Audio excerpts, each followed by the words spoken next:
Is homosexuality a sin? That question has put the church in enemy territory for most homosexuals. The homosexuals look at the church as condemning them, as frustrating them, and they're outright enemies. And most of the time, the church seems to be all of their problems. I want to suggest to the homosexual that you have a much larger problem than dealing with the church. You know where we stand. You know where the Bible stands.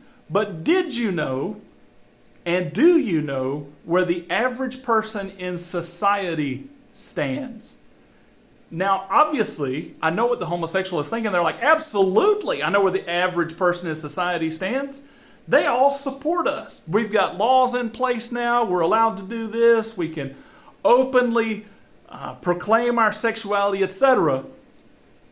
But you don't know what's happening behind closed doors. And what I mean by that is, as a Christian, when I associate with non-Christians, for the most part, they might be tolerant of homosexuality, but in no way, shape, or fashion do they endorse it, ascribe to it, or want anything to do with it. And most of them even think it's sickening. But they won't tell you that out of fear. And seeing this, you might run out today and go like, hey, what do you really think? What do you think about me? What do you think about me? What do you think about me? And what are they going to tell you? Oh, I totally accept you.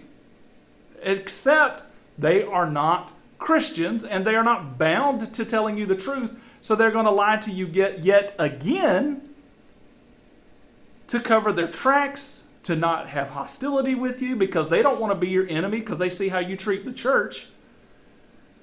But all of this oddness and this weirdness that you feel as a homosexual outsider is because society truly doesn't endorse you, no matter how much they say they do. And there is such political pressure and such media pressure to say that they endorse you that they have to say they endorse you to be accepted themselves. But sadly, this is not the case. I just wanted you to know what was really going on behind the scenes and ask and beg of you to consider reforming your life to your natural impulses.